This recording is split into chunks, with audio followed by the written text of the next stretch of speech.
अस्सलाम वालेकुम दोस्तों, आपका दिल से इस्तकबाल है हमारे यूट्यूब चैनल पर।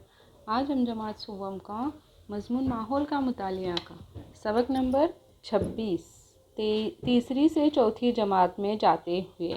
देखो, अब आप तीसरी का ये आखिरी सबक है।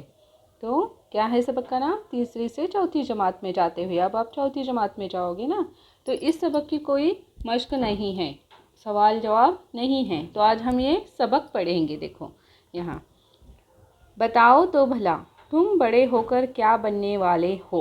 देखो, हर कोई तय करता है कि मैं बड़ा होकर ये बनूंगा वो बनूंगा, सबके अपने ख्वाब होते हैं। सबक ज़माने की पहचान में तुम 20 साल बाद कैसे नज़र आओगे, इसकी तस्वीर बनाई थी। ये सबक ज़माने की पहचान 5वां सबक है। देखो हमारा, तो इसमें क्या बनाया था? वो तस्वुराती थी। 20 साल बाद हम कैसे नज़र आएंगे, इसकी एक तस्वीर बनाई थी जो तस्वुराती थी।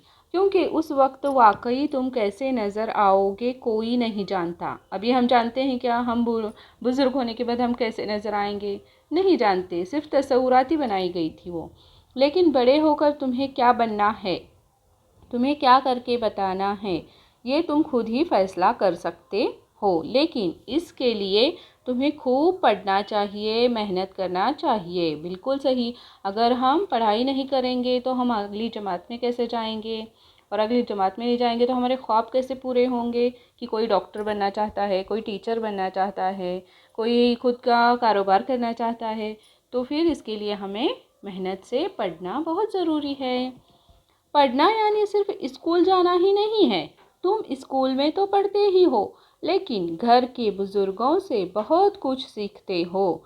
तुम माहौल से भी बहुत कुछ सीखते हो। इसलिए हम माहौल की तालीम हासिल करते हैं। देखो, ये जो सबक है, ये जो मजमून है माहौल का मुतालिया, इससे हमें माहौल की तालीम मिलती है। देखो, सिर्फ स्कूल की पढ़ाई ही पढ़ना होता है क्या? नहीं, हमें बाहर की भी मालूमात होना ज़रूरी है। हमें घर पर हमारे दादा दादी, नाना नानी या फिर हमारे अम्मी अब्बू जो बोलते हैं कि ऐसा मत करो ऐसा करो, तो वो सुनना बहुत ज़रूरी होता है। उनको बहुत तजुर्बा होता है, जिसकी वजह से वो हमें अच्छी आदतें हमें डालने की कोशिश करते हैं। देखो, माहौल का ख्याल। हमारा माहौल सिर्फ हमारा नहीं, वो दूसरों का भी है। माहौल से तमाम जानदारों की ज़रूरियात पूरी होती हैं। इसलिए माहौल का ख्याल रखना हमारा फ़र्ज़ है। बिल्कुल सही। पहले हम खुद का, अपने घर और स्कूल का ख्याल रखें तो माहौल खुद ब खुद खूबसूरत बनेगा। देखो, पहले तो हमारा माहौल कौन सा है?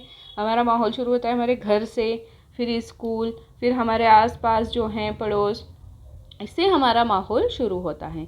तो जब हम उसका ही ख्याल रखेंगे तो तमाम माहौल खूबसूरत बनेगा। माहौल से जो चीज़ें हमें मिलती हैं उनका सही इस्तेमाल करना चाहिए, उन्हें बेकार में इस्तेमाल नहीं करना चाहिए। सोच समझकर सही जगह पे उसका इस्तेमाल करना चाहिए। इसलिए ग़िज़ा और पानी को कभी बर्बाद नहीं करना चाहिए। देखो, ये बहुत ज़रूरी है। ग़िज़ा और पानी बहुत एहतियात से, जितना हमें ज़रूरत है उतना ही इस्तेमाल करें। फिर देखो यहाँ पर, हमारा घर। क्या तुमने देखा कि परिंदे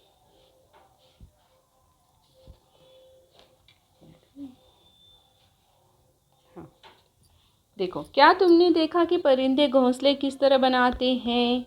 अपने बच्चों के लिए वो कितनी मेहनत करते हैं।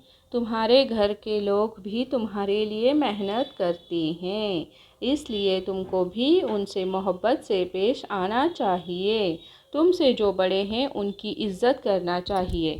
देखो, हमारे घर पर हमारे अम्मी अब्बू, हमारे चाचा चाची जो भी हैं, वो सब हमारे लिए मेहनत करते हैं।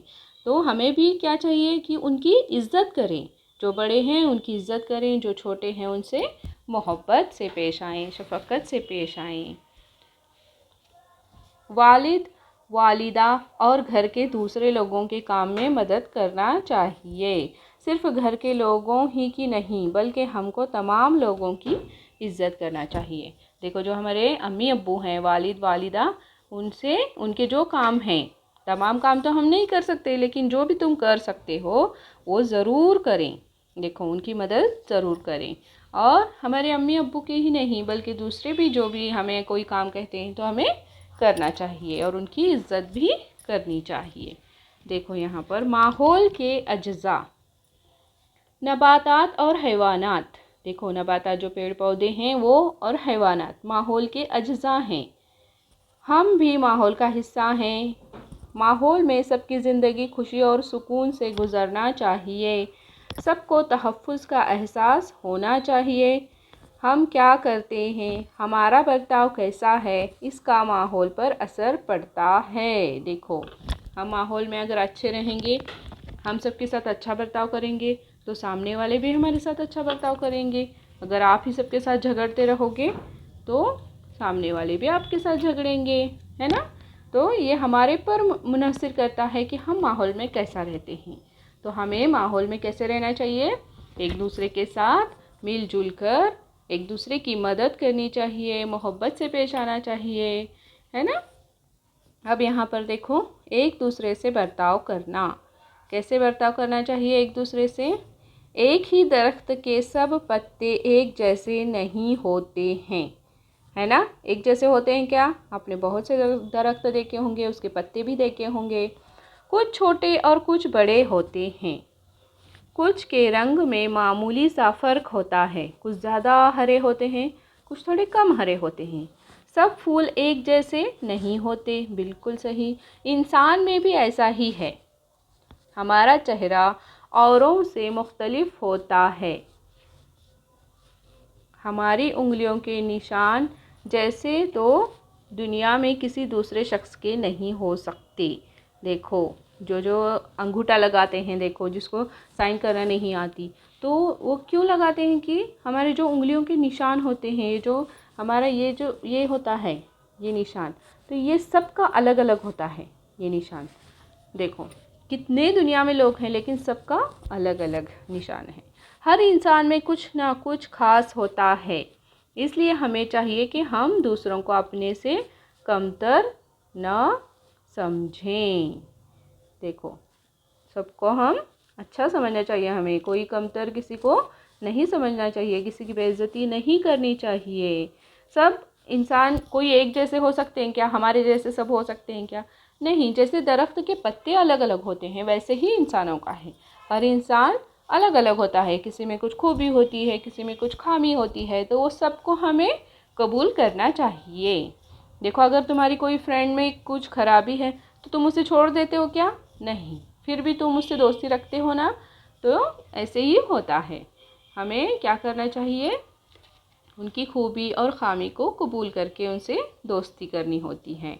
और सब लोग अलग अलग होते हैं, तो हमें सबसे क्या करना चाहिए, किसी को कमतर नहीं समझना चाहिए, सबको इज़्ज़त देनी चाहिए। तुमने देखा होगा कि कुछ दरख्त ऊंचे और मजबूत होते हैं,